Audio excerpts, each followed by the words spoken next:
Muy bien, buenas tardes. Bienvenidos a esta cuarta sesión del ciclo El Teatro, Espejo de la Vida, que celebramos conjuntamente la Sociedad de Estudios Clásicos con la Biblioteca Pública de la Casa de las Conchas. Es para mí un placer y un honor presentar a nuestro conferenciante de hoy, que es el profesor Miquel Laviano, profesor titular de Filología Griega en la Universidad de Valencia. Y digo que es placer y honor al mismo tiempo porque siempre es un gusto recibir a gente que vuelve a casa de algún modo y al mismo tiempo pues, sabiendo que es la persona idónea para hablarnos del tema que vamos a tratar esta noche. Intentaré ser muy breve en la presentación porque no me gusta demasiado detenerme en esto, así que daré 4 pinceladas sobre el profesor Laviano. Como decía, vuelve a casa porque hizo su tesis doctoral en la Universidad de Salamanca, bajo la tutela del profesor Antonio López Eire, sobre interjecciones en la comedia aristofánica, y ya vemos que desde el principio de su carrera está en pleno contacto con este teatro del que nos va a hablar hoy. En relación con la comedia aristofánica ha trabajado con un amplio abanico filológico, tanto en cuestiones puramente lingüísticas, sintácticas, fonéticas, etcétera, como en un análisis más literario, más propiamente del texto o incluso retórico. Además de a la comedia aristofánica, se ha dedicado al estudio sobre todo de Eurípides y de los textos falsificados de la antigüedad, falsos autógrafos, etcétera, pero últimamente se está dedicando a un tema que es el que yo creo que de algún modo viene a contarnos hoy, que es el uso de la propaganda en los textos aristofánicos. Así que es una persona ideal para hablarnos un poco más sobre Aristófanes, del que ya hemos tratado algo en este ciclo, pero quizá con una perspectiva un poquito distinta al intentar traerlo de algún modo a nuestros días con esta conferencia de la clase política en la comedia aristofánica, ayer y hoy, el mismo perro con distinto collar. Les dejo con él y que lo disfruten.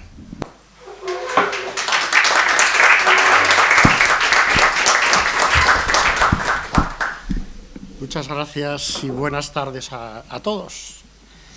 Bueno, de bien nacidos es ser agradecidos, y entonces pues tengo que empezar por obligación, y luego además muy contento, pues tengo que dar las gracias a la sección local de Salamanca de la Sociedad Española de Estudios Clásicos, a su presidente, a Alberto y a los compañeros que están aquí presentes, colegas también, amigos también, y por supuesto pues al amable público aquí presente. Además, a estas horas y en la fría Salamanca, para mí tiene mérito.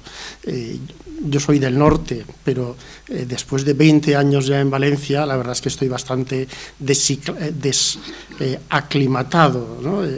Y entonces, yo de hecho, esto lo confieso aquí, ¿no? Según mis horarios habituales, yo hasta ahora ya habría cenado y estaría ya en casa con el pijama y las pantuflas, ¿no? Entonces, pues yo agradezco mucho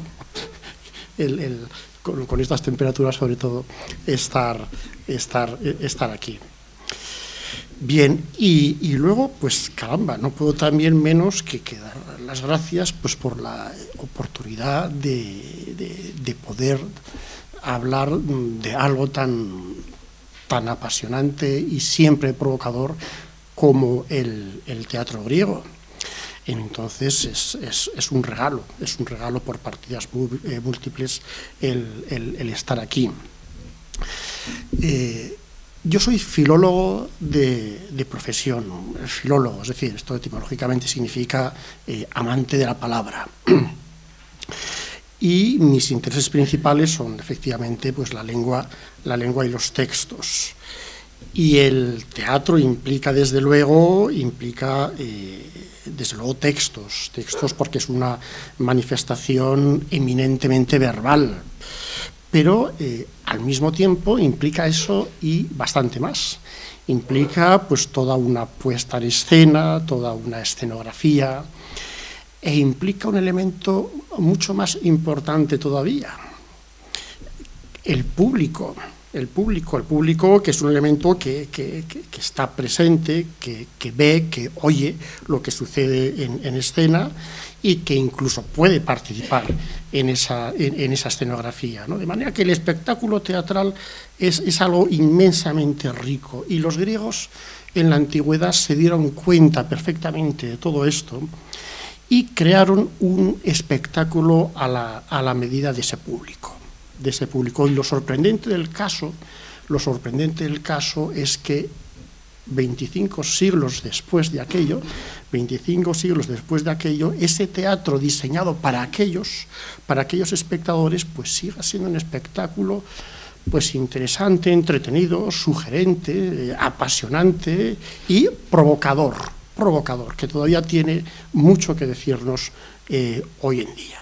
Bueno, por centrar un poquito de lo que voy a hablar, voy a explicar un poquito así brevemente. No voy a hablar del teatro griego en general, sino que me voy a ceñir un poquito más a la comedia, y de forma más específica a Aristófanes. Aristófanes, que es el autor de un tipo de comedia que se suele llamar comedia antigua o comedia política. Me ocupé de ella, como ha mencionado Alberto, ya desde los tiempos de mi tesis doctoral, hace ya unos cuantos años, y aunque luego he cambiado, me he salido un poquito de esas aguas, pues mi pasión por la comedia y por Aristófanes, pues la verdad es que es algo que no he abandonado nunca, ¿no? Yo me acuerdo que mi maestro Antonio López Eire, ¿no?, cuando me metí a estudiar cuestiones de medicina hipocrática, me acuerdo que escribí un par de trabajillos sobre unos tratados hipocráticos sobre las fístulas y las hemorroides, ¿no? Y entonces Antonio me dijo, a ver, ya después de la tesis me dijo, oye, Miquel, ahora olvídate de esto de las intersecciones de Aristófanes y trabaja en otra cosa, ¿no? Pues vale, de acuerdo, me metí en esto de los estudios hipocráticos. Pero claro, viendo cómo iba el derrotero, Antonio me volvió a decir, deja de estudiar las fístulas y las hemorroides, que están en muy mal sitio, y cambia otra cosa, ¿no? Pues bueno, así ha sido un poco la historia. Pero bueno, vamos a ir por partes, ¿no? Como diría ya que el destripador, vamos por partes.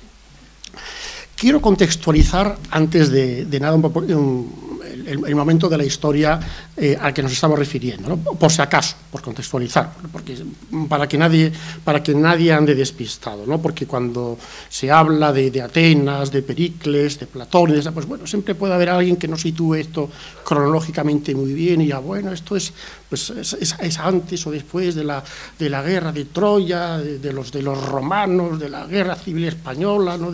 o de la última polémica del vicepresidente de la Junta, pues yo qué sé, cualquier cosa de esta, ¿no? Y esto es lo que sucede con este magnífico fresco del pintor renacentista Rafael. Ahí tenemos la escuela de Atenas y una colección impresionante de intelectuales, científicos, artistas de mucho renombre, claro, pero de siglos variados de procedencia, ¿no? Pues ahí tenemos a Platón, Aristóteles en el centro.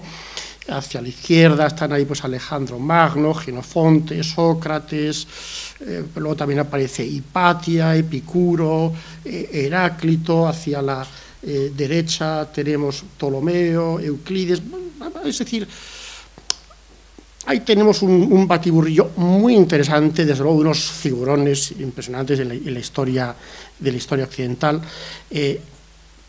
Pero para no caer en este batiburrillo y centrar bien y acotar bien el momento del que vamos a hablar, por el momento lo que a nosotros nos interesa es la ciudad de Atenas a finales del siglo V a.C., ¿no? Ese es el momento y el lugar, ¿no? Atenas a finales del siglo V, en el que nos vamos a centrar, ¿no? En ese momento hay una democracia. No voy a entrar a la cuestión del origen de la democracia, si es mejor, si es peor, cómo se formó, cuál fue el proceso de formación de la democracia, qué avances y qué retrocesos, etcétera, hubo, sino que me limito a hacer esta afirmación, ¿no? Estamos en la Atenas democrática, con sus más y sus menos, de finales del siglo V.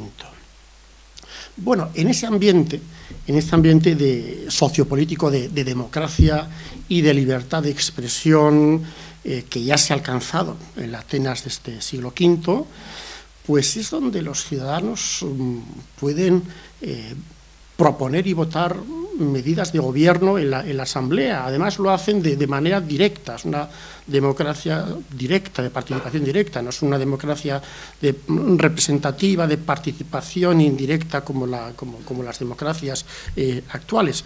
Es verdad que solo para ciudadanos, ¿no? Descontamos mujeres, esclavos, extranjeros, pero en fin, por eso digo que no me voy a entrar en las cuestiones de si era una democracia de mejor o peor calidad, ¿no? Ahora creo que hay un ranking, ¿no?, que establece la calidad democrática de los países. Pues no me voy a entrar en la cuestión de qué lugar ocuparía Atenas en ese ranking, ¿no? Pero bueno, los ciudadanos pueden participar, pueden elegir a sus magistrados, pueden plantear ante los tribunales de justicia toda clase de pleitos, pueden someter a sus cargos públicos a procesos de inspección patrimonial para ver si se han enriquecido de forma ilícita en el ejercicio público de su función. Eso sí que no es ninguna tontería. Y este es el ambiente, por ejemplo, pues donde emergen una nueva clase de intelectuales, pues que, bueno, aprovechándose de este clima de libertad de expresión, pues se atreven a cuestionárselo todo. Y cuando digo todo, es todo, ¿no?, incluido el sistema tradicional de valores de la sociedad ateniense. Y son también unos intelectuales que desarrollan toda una serie de técnicas y de estrategias, todo un modelo educativo, podríamos decir, para que el hombre moderno de esa sociedad democrática pues, sea un triunfador en la vida, un hombre de éxito en todos los aspectos sociales, ¿no? Porque claro, la vida pública en una sociedad democrática es algo fundamental. Estoy hablando de los sofistas, del movimiento de los sofistas. Y todo esto se produce también en un ambiente, en un clima, en el que se puede representar tranquilamente en el teatro pues piezas de comedia que son ataques directos a las principales personalidades políticas del momento, ¿no? Todo, pero cuando digo todo es absolutamente todo, puede ser y de hecho es objeto de burla y de parodia, y lo es además de una forma mucho más agresiva y corrosiva que lo que podamos imaginar. Y sin acabar en la cárcel, o con que le caiga a uno una querella, ¿no? Porque estamos viviendo tiempos complicados hoy en día con estos temas. Yo, porque aquí tengo más o menos bastante atado lo que voy a hablar, porque como a mí se me vaya la lengua y empieza a soltar yo por esta boquita unas cosas, pues yo que soy medio jesuita, me pasaría como a San Ignacio de Loyola cuando estuvo en Salamanca, ¿no? Que lo detuvieron los dominicos, ¿no? Pues algo parecido. Pues bueno, insisto, este es el contexto espacial, temporal, sociopolítico, cultural de esta Atenas democrática de finales del siglo V antes de Cristo, ¿no? Al que nos vamos a referir. Y entonces, en este ambiente es donde se desarrolla esta comedia griega antigua, se habla de comedia griega antigua porque luego hay una media, creo, yo creo que todos los especialistas yo creo que todavía andan poniéndose de acuerdo a ese respecto, si existe o no existe, y una comedia nueva, ¿no? Pero la antigua, que también recibe la denominación de comedia política. Comedia política es una comedia donde el componente político, ciudadano, es fundamental, es esencial, ¿no? Y además hay que tener cuidado, o conviene hacer la precisión, de que no se trata de ningún tipo de comedia de tipo realista, costumbrista, ¿no?, donde se refleje la realidad con la mayor fidelidad y exactitud posible, ¿no? De esto ha habido luego una larga tradición en la literatura europea, pero cuando hablamos de la comedia antigua, la comedia política, no hablamos para nada de comedia realista, costumbrista, porque es una comedia, un teatro que nos presenta la realidad bajo el prisma de un espejo distorsionador, ¿no? Hay un espejo distorsionador de la realidad, ¿no? Y entonces a veces tenemos una hiperrealidad más real que la propia realidad, que puede ser excesiva, y a veces nos encontramos un componente de fantasía y de imaginación desbocada que nos coloca en la irrealidad más absoluta y absurda, ¿no? Y entonces, claro, pues por este escenario de tensión entre la realidad, la hiperrealidad y la irrealidad más loca y disparatada que nos podamos imaginar, pues por todo ese escenario Aristófanes va haciendo circular, pasar pues un elenco de lo más variado de figuras y personajes de esta Atenas contemporánea suya de finales del siglo V a.C., ¿no? Pues aparecen importantes personalidades del momento, muchas veces además nombradas con sus nombres y apellidos, ¿no? Esto es el onomastico modein, que decía, ¿no? el hacer comedia nominalmente, ¿no? Con el nombre. Entonces aparecen políticos reales del tipo Cleón, Hipérbolo, muchos otros, aparecen los aduladores, los psicofantas, todos los aspirantes a los cargos públicos, los aristócratas, los caballeros, los sofistas con sus discípulos, la juventud, los jóvenes ricos y ociosos, los campesinos que están sufriendo como nadie en este momento las consecuencias de la guerra del Peloponeso, a la que luego me referiré, porque la política ateniense ha consistido en que los campesinos abandonen todas sus posesiones, sus granjas en la región del Ática y se refugien dentro del recinto amurallado de Atenas, abandonando todo lo que tenían, todos sus medios de vida, ¿no? Entonces son una clase especialmente empobrecida, ¿no? Y aparecen también pues, las mujeres, los esclavos, los niños, y bueno, un etcétera larguísimo, ¿no? Pero claro, vuelvo a decirlo, toda esta realidad se nos presenta siempre de forma distorsionada, ¿no? Alterada por la fantasía y alterada también por la dramaturgia y la teatralidad, porque no estamos hablando de un documental social, estamos hablando de teatro, no hay que perder la perspectiva de que esto es teatro, ¿no? Y entonces, claro, tendremos que tener mucho cuidado en comprender muy bien estas claves dramáticas, con que se nos presenta esta realidad y, de hecho, unas cuantas veces, de manera constante, tendré que aplicar o añadir la coletilla siempre desde la óptica de la comedia aristofánica, ¿no? No habrá que perder que estamos hablando siempre desde el punto de vista de la comedia, ¿no? Esto no es, insisto, un manual, un documental de realidad tal cual. Bueno, un primer ejemplo para que veamos por dónde van los tiros, ¿no? En este tipo de comedia, en este espejo distorsionador de la realidad.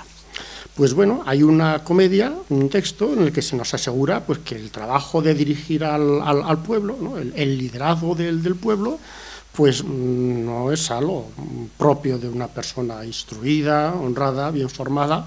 No, se nos dice que esto es más bien propio de todo lo contrario, ¿no? Lo leo directamente en traducción. No hace falta asustarse por el griego, ¿no? Dice el texto, un personaje. En efecto, la conducción del pueblo en este momento no es propia de un hombre bien formado y educado, ni honrado en sus maneras, sino que es para uno ignorante y asqueroso, ¿no? Ignorante y asqueroso, ¿no? Aquí no falta detalle, claro. Se nos están oponiendo dos tipos de hombres, ¿no? Pues uno pues, con una buena formación, buena educación, saber estar, instruido, honrado, decente y todo lo que ello implica, ¿no? El marido o el yerno ideal que todos querríamos tener. Pero es que luego está el otro, El otro, ignorante, inculto, zafio, rudo, un patán. Y por si fuera poco, asqueroso y repulsivo. Y se dice que esto es lo que conviene a la demagogía, ¿no? La palabra de donde proviene en español demagogia, ¿no? Que etimológicamente significa la conducción del pueblo, ¿no? El liderazgo del pueblo, ¿no? Este es un término que, si descartamos una cita anterior en Anaxágoras, un filósofo del siglo VI, es esta la primera vez que se documenta en la literatura griega, ¿no? Y todavía no tiene las connotaciones peyorativas que rápidamente adquirió, del mismo estilo que la palabra demagogia y demagogo tiene también grandes connotaciones negativas para nosotros en español. En este momento todavía el término es relativamente neutro. Y hay un pequeño detalle más, un pequeño detalle de esos en los que yo creo que muchas veces nos lo jugamos todo. Hay un adverbio temporal diminutos en el griego original. Son solo 3 letritas. Eti, en el griego original. Lo que he traducido por en este momento.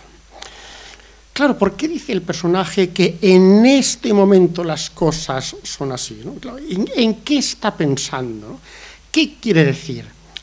¿Cómo eran las cosas antes? Bueno, pues el gran cambio que parece haberse producido en Atenas en este momento hablamos del año 424 a.C., que es la fecha de representación de los caballeros, que es la pieza de donde proviene la cita, ¿no? Pues lo que se nos viene a decir es que la clase política en este momento que ya no es como la de antes. Y ya no hay más políticos como Pericles, el gran estadista Pericles, ¿no? Pericles había muerto en el 429. La política en este momento, pues ya no la ejercen políticos de buena familia, de buena cuna, de buena educación, como Pericles, ¿no?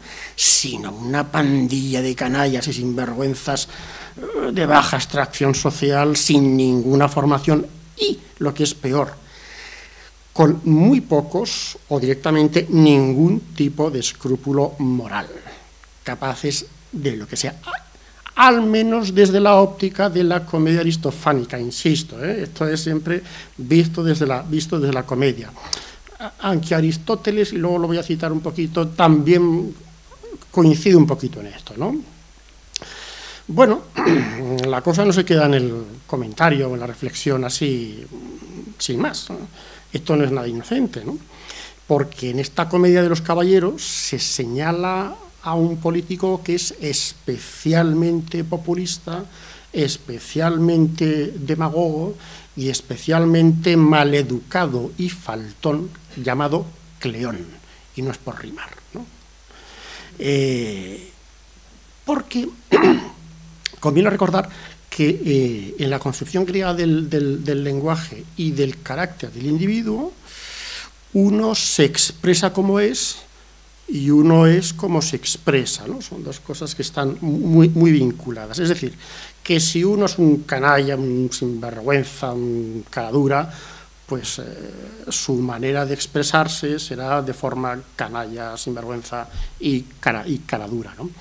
Y claro, como vamos a ir viendo a través de más ejemplos, en el espejo deformador de la comedia, en este espejo deformador de la comedia, las malas artes de los políticos se ejercen fundamentalmente por la lengua, por lo que dicen, ¿no? Que trasluce su carácter y sus acciones, ¿no? Forma parte de todo una unidad. Bueno, pues este Cleón estuvo especialmente activo en política a la muerte de Pericles, en plena guerra del Peloponeso. La guerra del Peloponeso entre Atenas y Esparta, entre el año 431, 404, es el periodo de la guerra, es decir, estamos en finales del siglo V, ¿no? No hago ningún spoiler si digo que Atenas perdió la guerra, la cosa no es grave. Bueno, ¿qué sabemos de este Cleón? ¿Qué nos cuentan otras fuentes, ¿no? Por aquello de contrastar fuentes, vamos a ver que Aristófanes no nos lo pone nada bien, pero bueno, ¿qué dicen otras fuentes a propósito de este Cleón? Pues una de las personas que mejor nos cuenta la guerra del Peloponeso es el historiador Tucídides. Bueno, Tucídides menciona a Cleón y entonces nos lo describe, ahora lo vamos a ver, como una persona violenta y persuasiva, ¿no? En el libro tercero de su historia, ¿no? en el famoso asunto del debate de Mitilene, que es otra historia, pues lo menciona, ¿no? y nos dice esto, ¿no?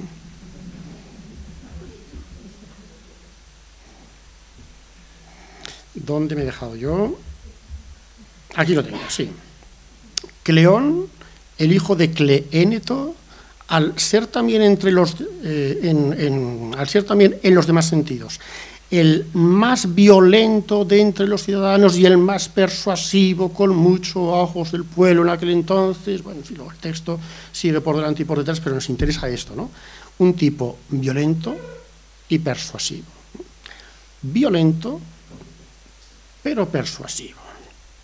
Y Aristóteles, que lo acaba de mencionar, aunque es posterior en el tiempo, pero tampoco mucho, pues parece abundar en esta descripción, y es lo que tenemos aquí, ¿no?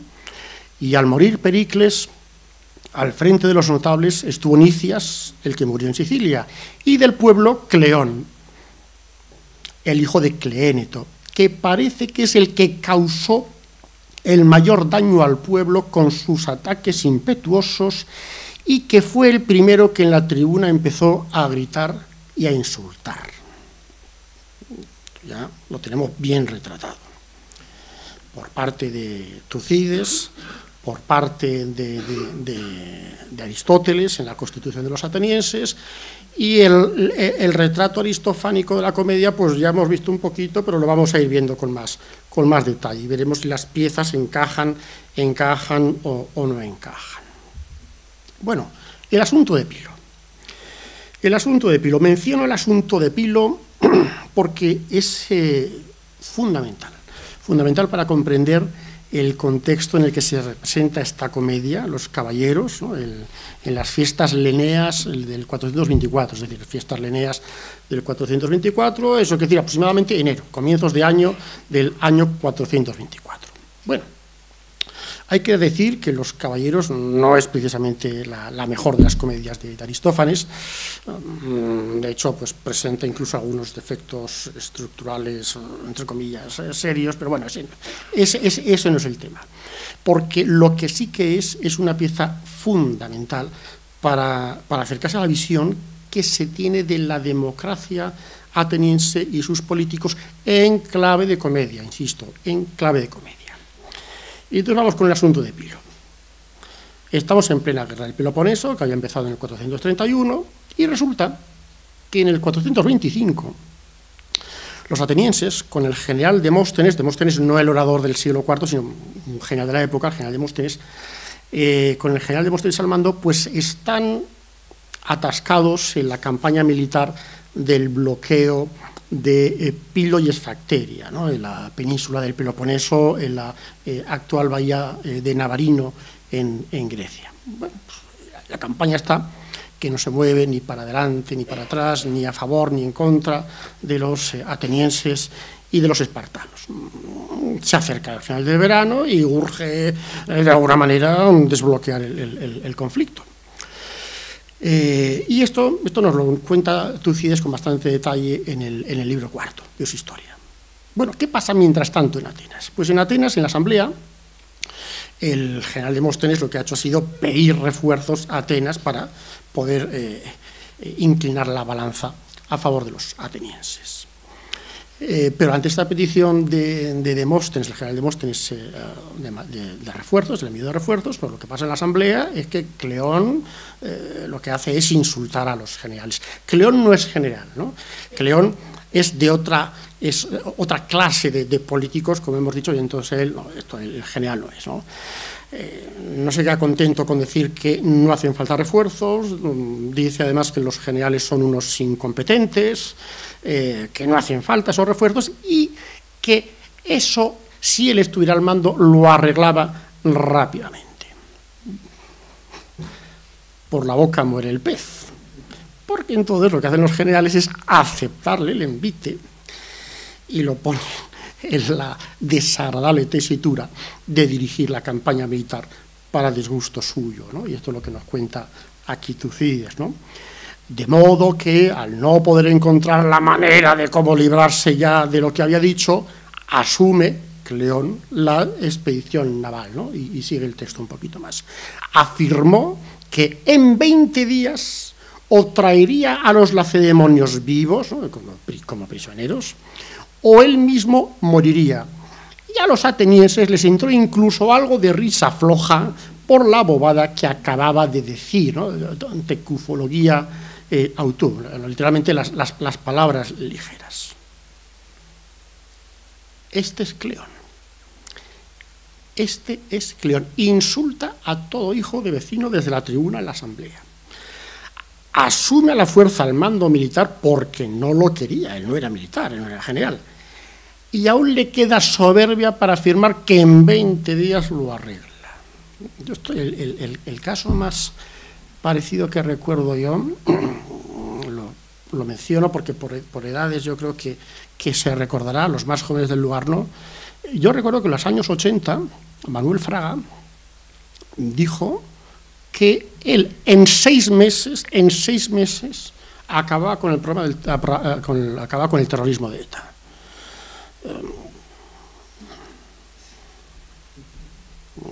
No entro en lo comento como anécdota, cuidado, no entro en juicios de valor sobre la figura de Manuel Fraga, que es una figura de vida dilatada y larga y por lo tanto da lugar a muchas anécdotas. Bueno, ¿qué le pasó a Cleón? Es que esto es increíble. Pues el tío tuvo tanta suerte que en efecto en 20 días se arregló todo y los atenienses obtuvieron de hecho una de sus más famosas y sonadas victorias. Claro, a Cleón le faltó tiempo para colgarse todas las medallas, ¿no? Y se convirtió en un héroe nacional. Claro, ¿cuál era la realidad? La realidad es que para cuando Cleón llegó a Pilo, pues el general Demóstenes prácticamente había conseguido ya resolver la situación e inclinar la balanza definitivamente a favor de los atenienses. Claro, lo de Cleón fue llegar y besar el santo, queríamos nosotros, ¿no? Bueno, pues este es el momento, ¿no? A finales del 425, y la comedia de los caballeros se representa al comienzo del año siguiente, al comienzo del 424. Este es el momento, pocos meses después de estos hechos, en los que Cleón aparece representado en escena a los caballeros como, no en nombre propio, pero siendo un personaje fácilmente reconocible. Aparece como un esclavo paflagonio, de Paflagonia, recién comprado, que nada más llegar a la casa se ha hecho el amo absolutamente de todo, pues a base de someter y de ejercer violencia sobre el resto de los esclavos de la casa y de engatusar y meterse en el bolsillo al amo. Bueno, esto no es nada extraño, esto es lo que he dicho antes, ¿no? Es muy normal en la comedia política, en la comedia antigua, que aparezcan personajes, ¿no? Figuras reales de su tiempo, a veces camufladas o caracterizadas como un personaje, pero otras veces pasa con Sócrates, pasa con Eurípides, con el personaje de cuerpo, bueno, quiero decir, con su nombre y apellidos, ¿no? Bueno, y entonces esta es la situación que nos describen al comienzo de la pieza dos de los esclavos de la casa, que a su vez representan a los generales atenienses Nicias y Demóstenes, que habían tenido mucho que ver en la reciente campaña de Pilo. Entonces, esto es lo que tenemos aquí. Empieza a contar uno de los esclavos, ¿no? para informar al público de lo que está pasando. Dice, en efecto, nosotros dos, ¿no? Están en escena los dos esclavos, que representan con gran probabilidad a Nicias y Demóstenes. En efecto, nosotros dos tenemos un amo rudo de natural, masticador de habas, de mal genio, Demo de la Pnix. Este Demo, ¿no? Es una personificación del pueblo, ¿no? Si el esclavo paflagonio apunta al político real Cleón, ¿no? El amo de la casa, el dueño de la casa, Demo, es el pueblo ateniense, ¿no? Un vejete malhumorado, un poco sordo. en la luna nueva anterior, compró un esclavo curtidor de cuero, un Paflagonio, capaz de todo y el mayor calumniador.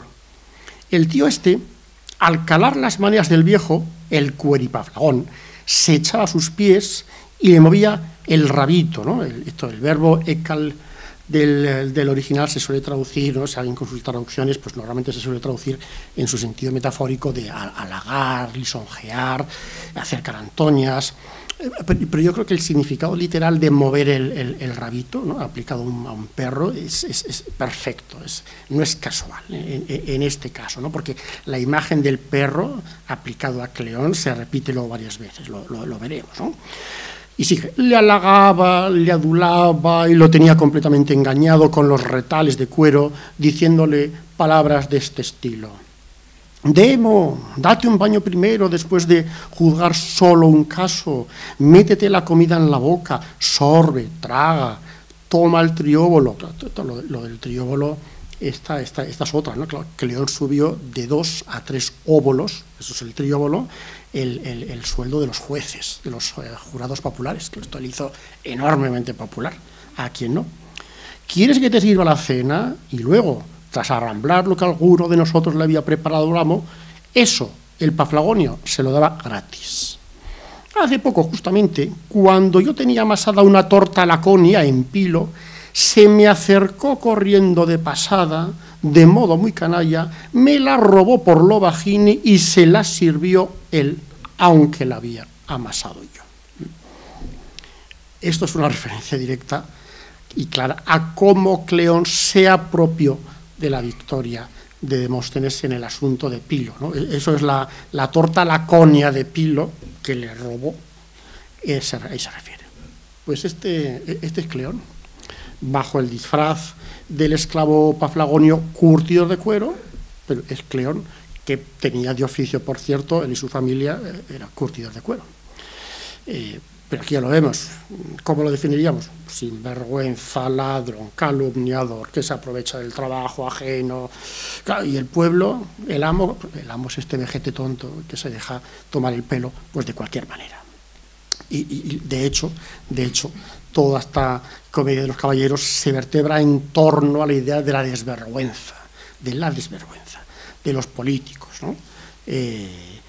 A Cleón, como he dicho, se le representa en esta comedia como un esclavo. Y esto mismo, el esclavo Paflagonio, el hecho de llamarle Paflagonio no es para nada una elección casual, gratuita, inocente, ¿no? Porque el etnónimo elegido, Paflagonio, de Paflagonia, pues coincide con la palabra que en ático significa borbotear, paflazzo, ¿no? Literalmente hacer fla, fla, fla, fla, fla. Y esto coincide con ese estilo borboteante, ¿no? Vehemente, que se le atribuye al personaje teatral y a la figura histórica real, ¿no? Coincidiendo con el testimonio de Tucídides y de Aristóteles. Bueno, pero la desvergüenza de Cleón, pues recordemos, es el principal líder político del momento y en su pico más alto de popularidad. No está hablando de uno cualquiera, este es el hombre del año en Atenas, ¿no? después del asunto de Pilo. Pues esta desvergüenza de Cleón no se queda aquí, no se limita al asunto de cuestiones morales, de robo y de corrupción, porque se mete de lleno también en el terreno sexual. Cleón es un personaje violento, verbalmente, pero también es un personaje violento sexualmente, ¿no? Y es lo que tenemos aquí en este pasaje. El morcillero, que luego veremos quién es, ahora lo anticipo, le dice esto, ¿no? A ver entonces, ¿qué bebías tú y qué le hiciste a la ciudad, que ahora mismo sigue estando callada por dejártela tú y solo tú bien trabajada, con la lengua bien a fondo? Le responde Paflagonio: ¿Me estás confrontando con algún hombre? A mí, que directamente empiezo por devorar rodajas calientes de atún y luego, después de beberme encima una jarra de vino puro, a los generales de Pilo los trato como a mis putitas, ¿no? aquí tenemos violencia sexual en dos direcciones. A la ciudad. ¿Por qué? Porque el Paflagonio barra Cleón, cuando hablamos de Paflagonio, es lo mismo que decir Cleón, se la tiene bien trabajada con la lengua, a fondo, lo que ha dicho. En el original lo que tenemos es un verbo, cataglotizo, que lo que significa es darle a la lengua a fondo, con intensidad. Y entonces lo que está diciendo, literalmente, es que la ciudad está asfixiada, en silencio, sin poder hablar, por los besos con lengua, los morreos, que diríamos, ¿no?, a los que está sometida, ¿no? Este es el punto de sumisión, de cómo tiene el Paflagonio sometida a la ciudad, que no puede ni hablar. La imagen es, claro, le está metiendo la lengua, se le está sacando, no voy a decir por dónde, no puede ni hablar, ¿no? Pero es que hay una segunda forma de violencia sexual, ¿no? Porque tenemos aquí al Paflagonio, que se jacta de comer y beber vino puro, claro, ¿para qué? Para aumentar así, claro, su energía, ¿no?, su vigor y su potencia sexual, y emplearla a fondo con los generales de Pilo. Recordemos, Demóstenes y Nicias, entre ellos, claro, para tratarlos como si fuesen sus putitas, ¿no?, meros prostitutos, meros chaperos, sodomizándolos a base de bien. Tenemos ahí en el original un verbo que es salvazo, hacer a alguien su puta, que es un término vulgar, pero vulgar, muy vulgar, en el original, que se aplica la mayor parte de las veces a las mujeres, y que cuando, como aquí, se aplica a hombres, se refiere concretamente a relaciones de tipo homosexual, normalmente sin consentimiento, y en el caso que nos ocupa es clara la connotación de violencia y de abuso sexual, ¿no? No quiero no quiero ni parecer ni resultar homófobo ni nada por el estilo, ¿no? Esto es desde la óptica aristofánica. Es vulgar, y tanto que lo es, ¿no? Bien,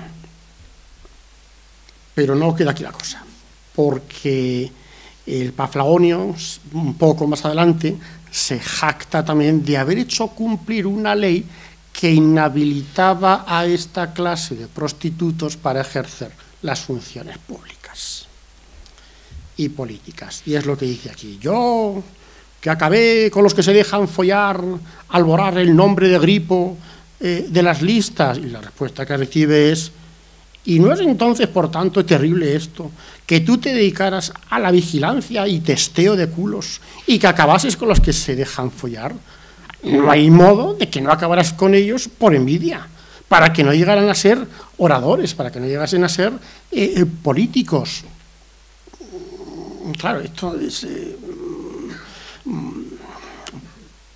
para poder hacer esta labor de vigilancia y testeo de culos implica que evidentemente los somete lógicamente a pruebas, ¿no? Entonces tenemos el Escoliasta, ¿no?, estos son comentaristas antiguos, pues bueno, prudentemente, por si acaso alguien no se había enterado bien, pues lo aclara y dice: calumnia a los oradores, a los políticos, de ser de ese estilo, ¿no?, por si acaso. ¿Qué es lo que pasa? Insisto, ¿no?, por lo que decía antes, decir, o sea, no quiero ser deliberadamente vulgar, es de lo que estamos hablando. Lo de la clave, lo de las claves dramáticas, cómicas en cuestión.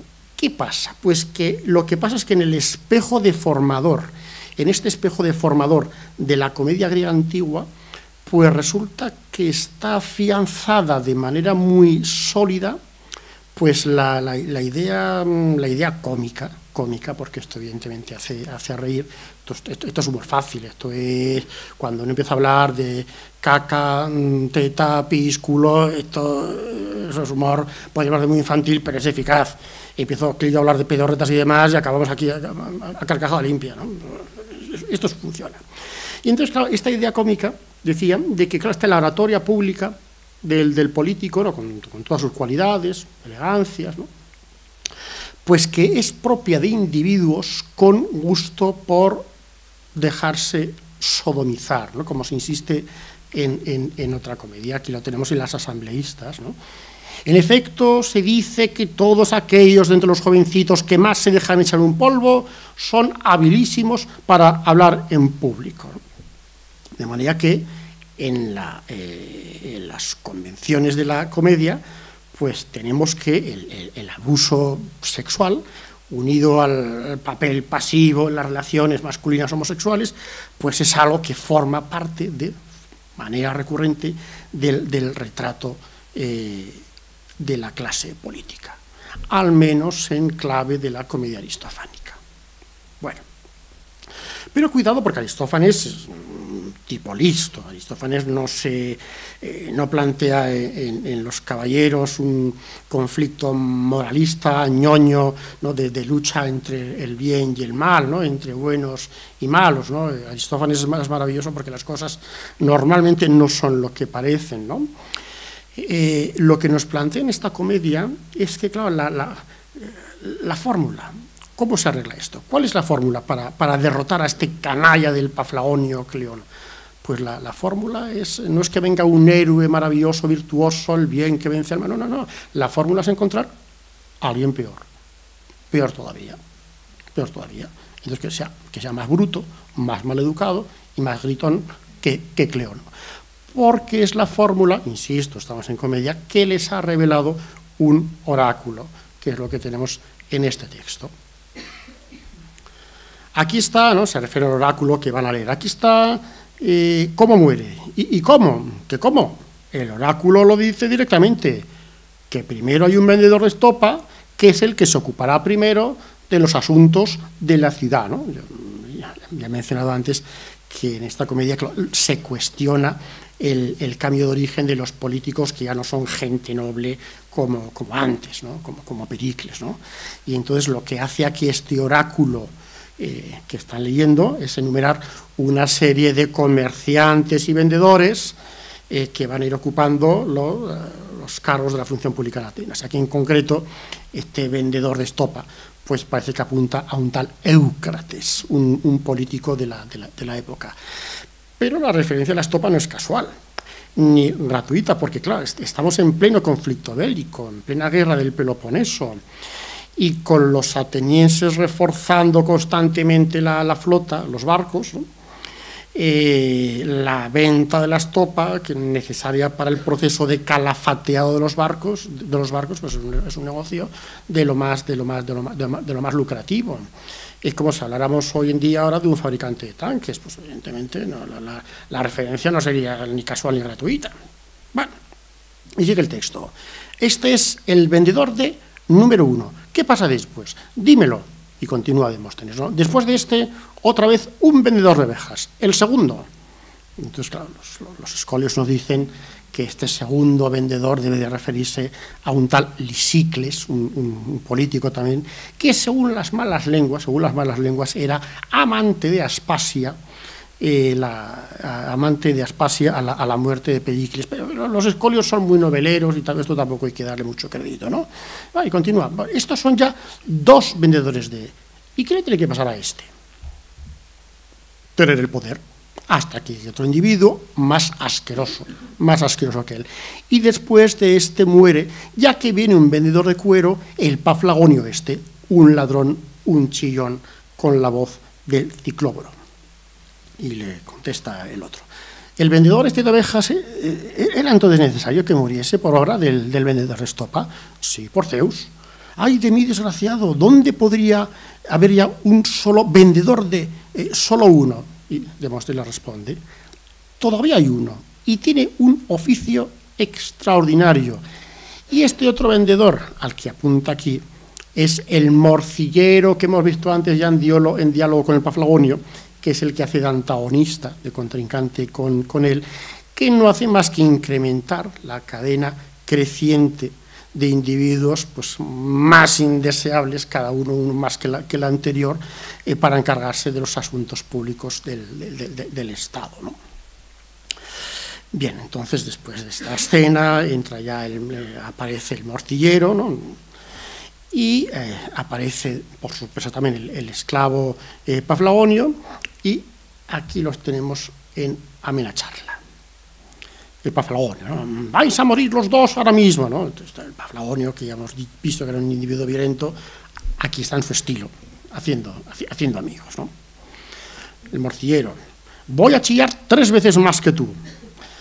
Pero recordemos que el Paflagonio ya tiene fama de gritón, de manera que lo de gritar 3 veces más, ¿no?, es un incremento notable, ¿no?, cualitativo, ¿no? Te voy a tumbar gritando a gritos, te voy a tumbar chillando a todo chillar, ¿no? En el original, pues aunque lo he puesto en pequeñito, pero es que aquí hay una literación de sonidos, caque-cra, ¿no? Cataque-craxoma y se-craxona, hay una aliteración muy fuerte, ¿no? Te voy a calumniar si eres general, dice el Paflagonio, ¿no?, que ya sabemos que es un mentiroso, ¿no? Y el morcillero, te voy a dar como a un perro en el lomo. Aquí tenemos la segunda vez en la comedia que se menciona la cercanía de Cleón con un perro. Antes en el verso 48 tenemos el verbo aical, el que había dicho yo que significa literalmente mover el rabito, ¿no? Aquí habla de zurrarle, de pegarle como a un perro. Y todavía aparecerá al final de la pieza otra alusión como una imagen del Paflagonio asemejándolo a un perro guardián, ¿no? De manera que lo del perro es recurrente, ¿no? Te voy a acercar y pillar con mis fanfarronadas, te voy a cortar las vías de escape, mírame sin pestañear. También yo me he criado en el mercado, ¿no? Porque claro, la idea es esta. La idea es esta, claro, que el oponente no es un rival noble de buena familia, sino peor todavía que él, es un tío de la calle, diríamos hoy, ¿no? Te voy a hacer pedazos si ruinas algo, te voy a recoger como la mierda si hablas, ¿no? Y a lo que seguramente se está refiriendo aquí es al oficio de los coprologoi, ¿no?, los recolectores, los recogedores de estiércol, ¿no?, que probablemente son unos empresarios privados o sus esclavos que iban de puerta en puerta, pues recogiendo estiércol y probablemente pues otros desechos varios orgánicos en canastas de mimbre, ¿no? Entonces aquí lo que vemos es que el morcillero está acostumbrado a todo, absolutamente a todo, y no le importa mancharse las manos, es un sinvergüenza profesional, como Dios manda, ¿no? Admito que robo, y tú no, del morcillero, no por Hermes del mercado, e incluso juraré en falso, aunque me vean, ¿no? Este es el único caso en el que yo sí que estoy de acuerdo y aplaudo al Paflagonio, ¿no? Admito que robo y tú no. Oye, el tío es un ladrón, pero, oye, pero por lo menos lo admite, ¿no? Todos están acostumbrados a decir, no, aquí no, yo no he robado nada, ¿no? No, pues hombre, caramba, pues eso me resulta gracioso, ¿no? Empatizo con él, ¿no? Y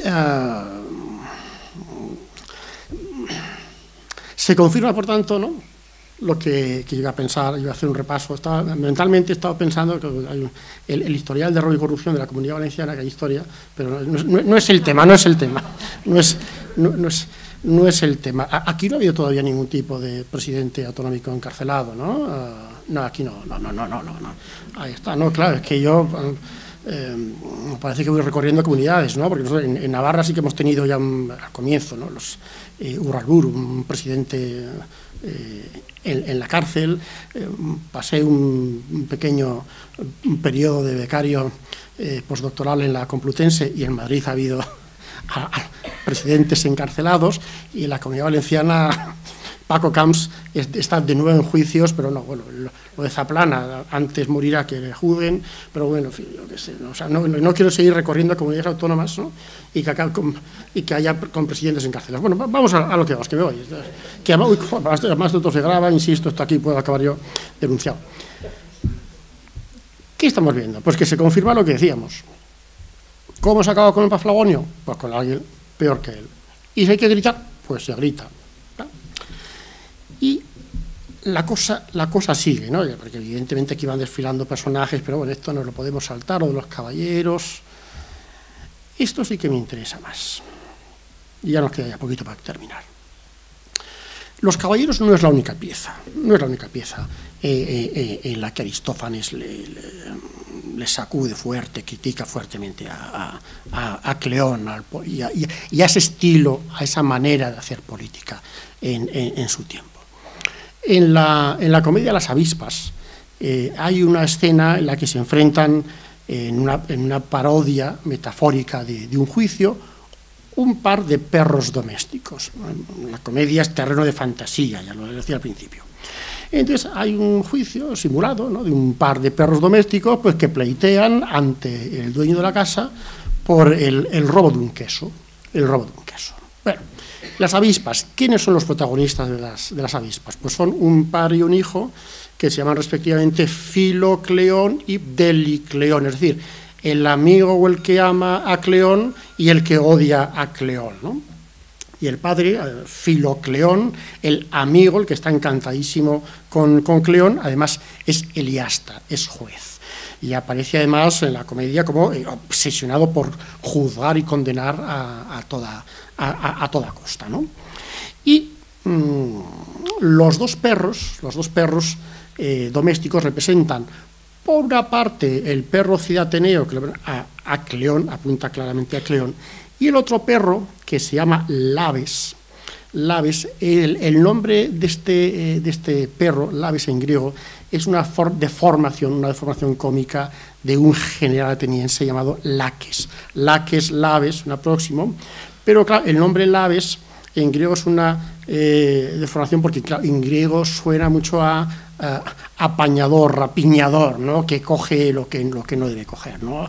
Y el asunto del queso siciliano que vamos a ver ahora, pues se refiere a un asunto un poco turbio de una malversación de fondos destinados a una expedición ateniense en Sicilia en el 427 en plena guerra.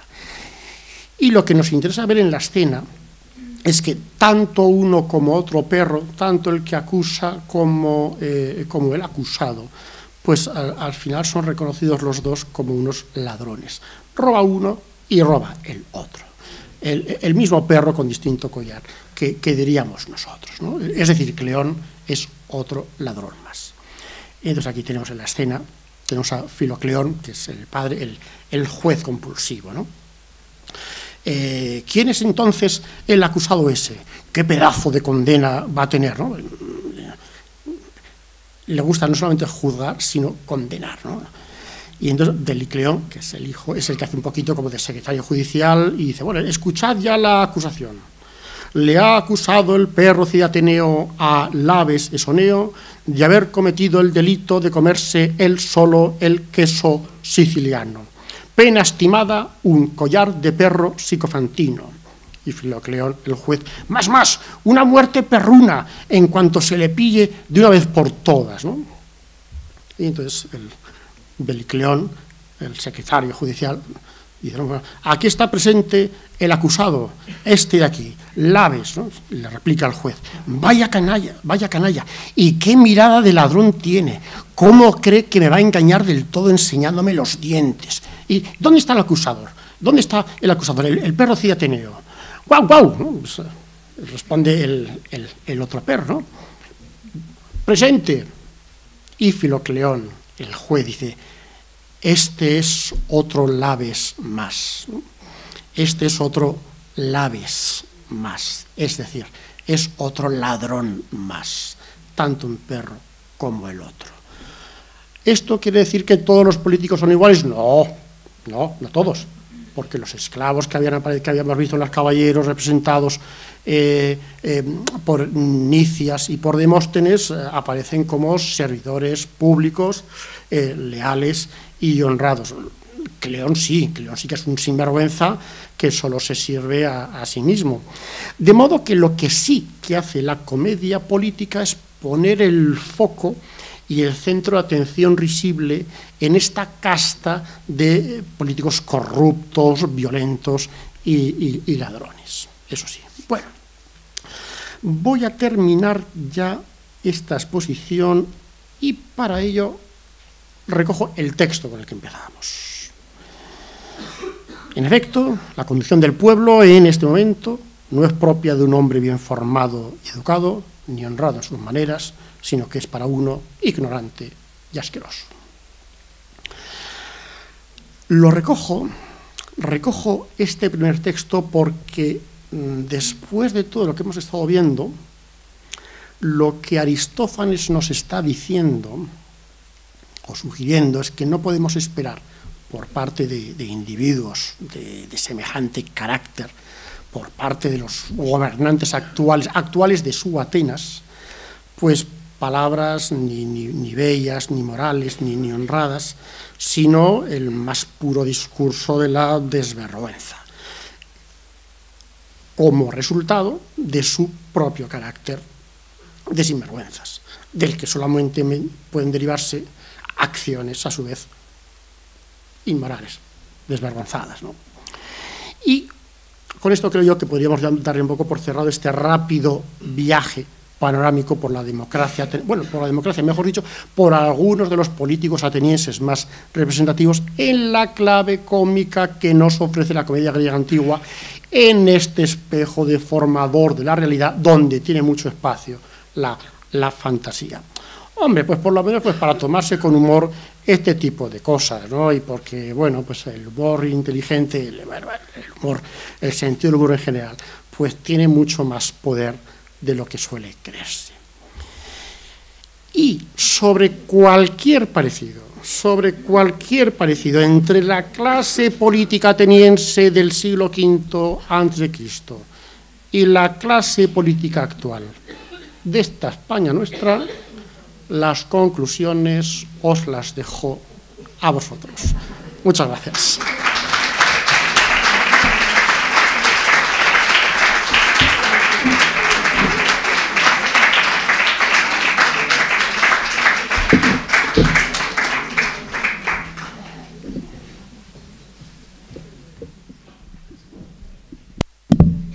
Muchas gracias, Miquel, por tu fantástica exposición. Me había quedado tan ensimismado que me han tenido que avisar de que tenía que salir otra vez aquí a la mesa. Dices traspuesto, perdón, ¿no? No. Y te han tenido que dar un codazo. Son las 9, que es la hora a la que deberíamos terminar, pero yo creo que tenemos unos minutos para alguna pregunta, alguna intervención, algún comentario que quiera hacer alguien en la sala.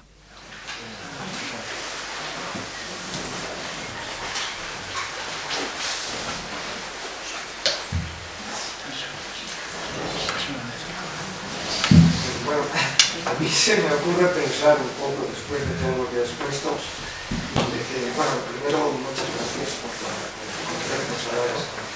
Y lo que se me ocurre pensar es si realmente la mayoría de los políticos, no digo solamente de España, de más países, de más lugares, de más sitios, es que realmente han estudiado a todos estos clásicos antiguos para enterarse de cómo eran y hacer que de esa forma sean ahora.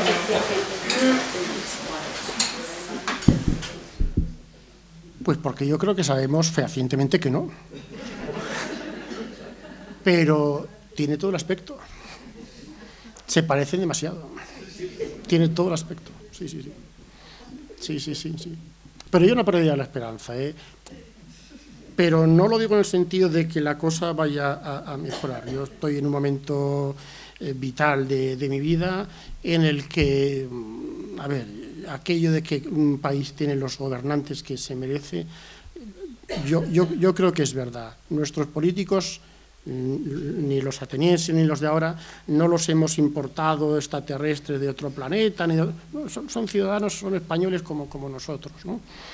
La condición humana, yo cada vez estoy más convencido de que, bueno, pues es esta, con sus luces y sus sombras, que evidentemente es mucho más fácil ver las sombras, pero bueno, yo creo que incluso hasta el peor de nuestros políticos alguna lucecilla tendrá, ¿no? Lo que pasa es que, como estamos criados todos en una sociedad donde impera el paradigma de la perfección, por lo menos la exigida a los demás, evidentemente es fácil poner a los políticos en la diana y en la picota, lo cual, por otra parte, no está nada mal hacerlo, porque es responsabilidad de los ciudadanos someter a cierto control, evidentemente, a la clase política, que tiene que darnos cuenta en calidad de servidores, ¿no? Pero bueno, entraría ya en el terreno de reflexiones personales, que eso sería ya otra cosa. Pero coincido con lo que has dicho. No los han estudiado, pero vamos, parece que han hecho un curso acelerado e intensivo de comedia griega antigua. Sí, señor. En primer lugar, gracias por lo que nos ha enseñado, que a mí me ha gustado mucho, pero quisiera que comentara, si es posible, algo de la obra más representada al menos de Aristófanes, que es la Lisístrata, que hay una crítica política evidente, pero que tiene otro sesgo diferente. ¿Qué? ¿Otro sesgo en qué sentido? Lo que hace es poner a la mitad de la sociedad, digamos,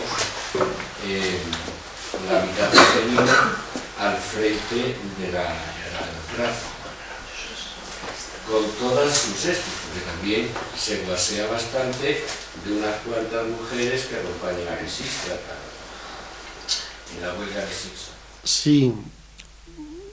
Hay, bueno, el tema del que podemos estar seguramente más seguros es de que es un alegato antibelicista, es un no a la guerra y sobre todo un no a la guerra civil entre hermanos, entre griegos, ¿no? Porque no están en este momento combatiendo con un enemigo exterior, no son los persas, no son atenienses y espartanos y sus respectivos aliados. Es una guerra entre griegos. Entonces ese mensaje sí que está claro y de forma inequívoca en la Lisístrata.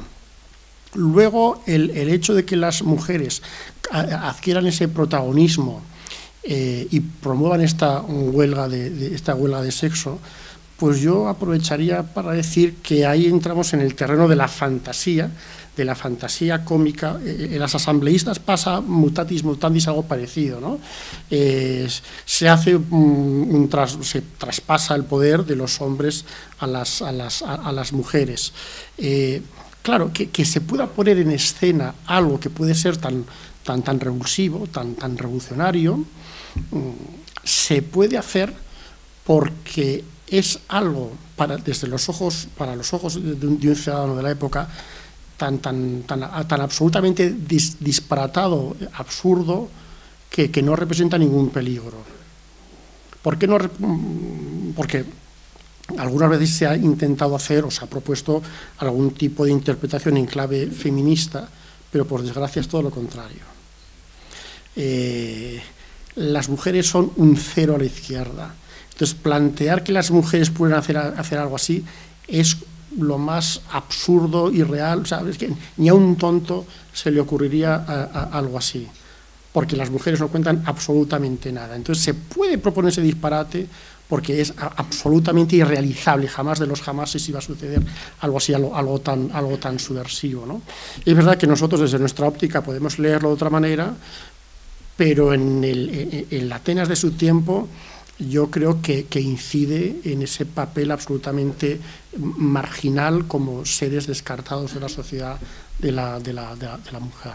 Y de todas formas es para mí curioso y significativo que Aristófanes pone en boca de Lisístrata unos parlamentos que realmente cogen, que pueden coger, atrapar al público dentro de esta fantasía cómica que es la comedia política, ¿no?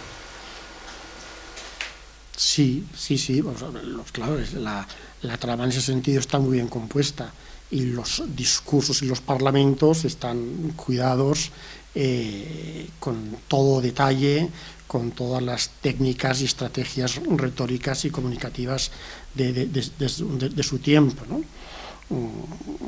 Lo cual, y no es que quiera arrimar el ascua a ninguna sardina, lo hace más risible todavía o ridículo por lo tremendamente alejado que está eso de cualquier realidad posible o más bien imposible, ¿no?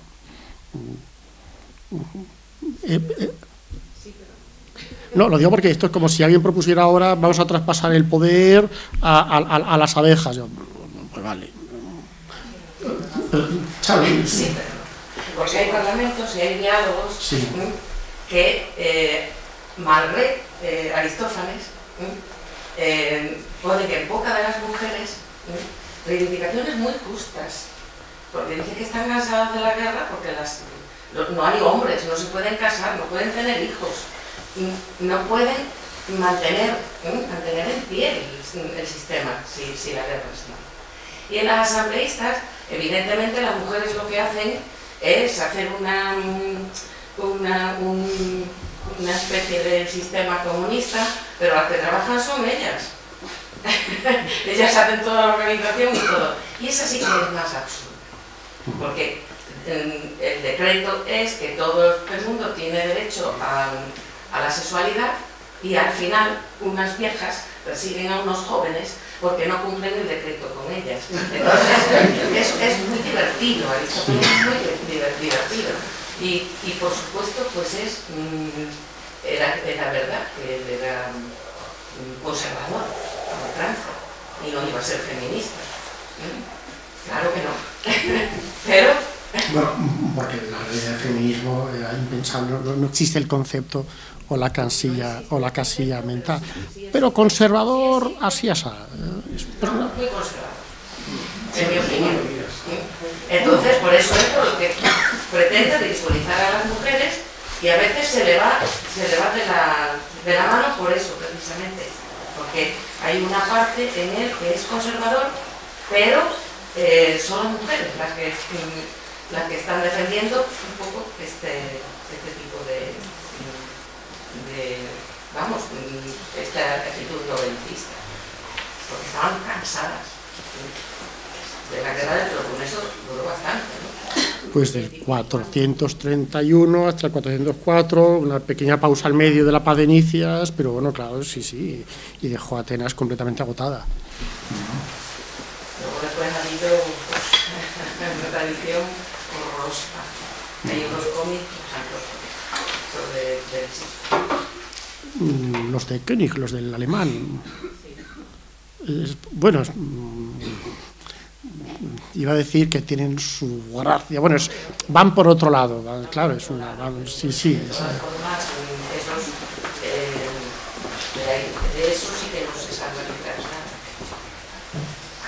nada. La película española, esta lisista, la de Maribel Verdú, esta se basa más en el cómic alemán, posiblemente, que la trama clásica de Aristófanes. Sí.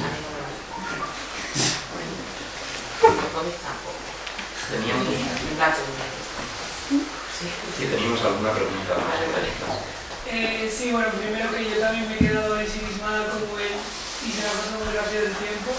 Y la pregunta más bien es si pudieses desarrollar un poco cómo es esa evolución de la palabra demagogia de antes a ahora, cómo ha evolucionado de esa manera tan peyorativa, digamos, a cómo está ahora y lo un poco connotativo que era antes.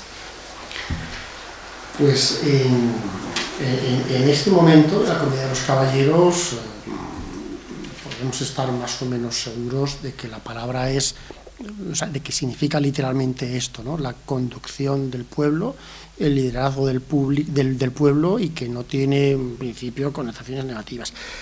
Pero las empezó a tener muy pronto, o sea, en el propio mundo griego. Yo creo que en cuestión de no muchos años, todo este asunto de la conducción interesada del pueblo, esto es una cosa que rápidamente derivó hacia ahí. Y es el significado general que tiene la palabra. Iba a hacer algún comentario o broma sobre la pedagogía, el paidagogos, pero por si acaso hay pedagogos en la sala, me voy a abstener.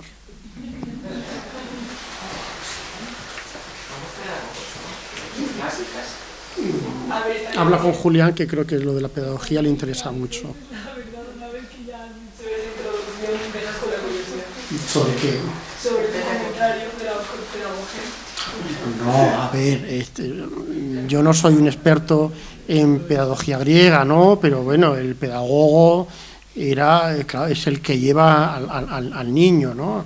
Entonces, pues bueno, claro, pero el que lo lleva, el esclavo que lo lleva de casa a la escuela, ¿no? No propiamente el que lo forma, ¿no? Inicialmente, ¿no?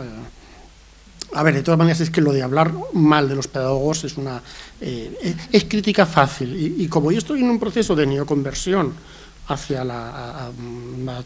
tomarme en serio la pedagogía. Mira, sin ir más lejos, soy un gran defensor, y con esto me voy a cubrir de gloria o de otra cosa, soy un gran defensor del el enfoque competencial del aprendizaje en la universidad, que además en teoría, porque ahora se está hablando mucho de la educación universitaria, pero en la educación superior universitaria lo tenemos incorporado desde que sobre el papel al menos, desde que se implantaron los nuevos planes de estudio de los grados de 4 años. Lo que pasa es que todavía no nos hemos enterado.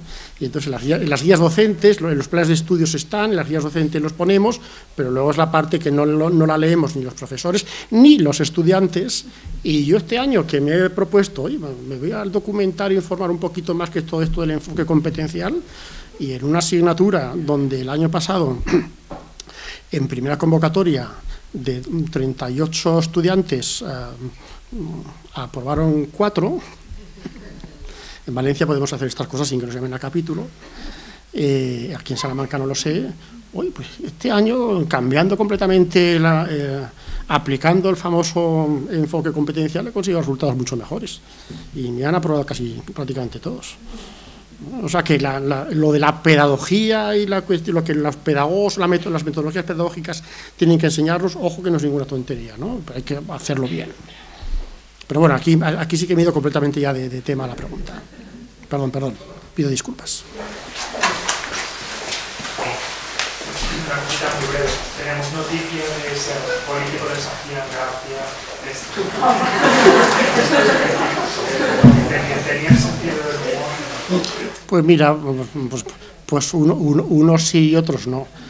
A Cleón yo creo que no le hacía ninguna gracia, ¿no? Están estas historias, que no está claro si es verdad o no, si es histórico o no, de la cuestión del famoso proceso que denunció antes de los caballeros, ya con ocasión ya de los babilonios, ¿no? En el 426, ¿no? Un año antes de los acarnienses. No está claro si es histórico o no, si es real o no la acusación de que lo llevó a los tribunales, ¿no? Pues, hombre, pero cuadra con el personaje, que Cleón pues no estuviera especialmente contento con el retrato, ¿no? Pues unos se lo tomarían con, pues yo creo que como hoy en día, ¿no? Sí, exactamente, y aumentaba la popularidad, sí. Hay ahora también políticos que dicen barbaridades para que se hable de ellos, sencillamente. Sí, hombre, eso funciona, publicidad gratis.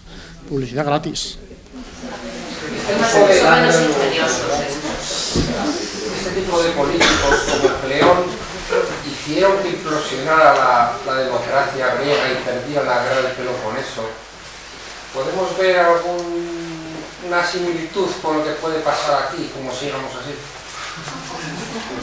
Yo no me atrevería a hacer ningún pronóstico.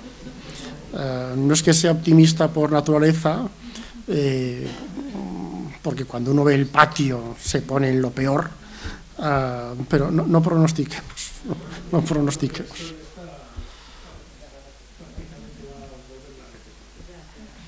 Sí, pero ahí eso no cambiará.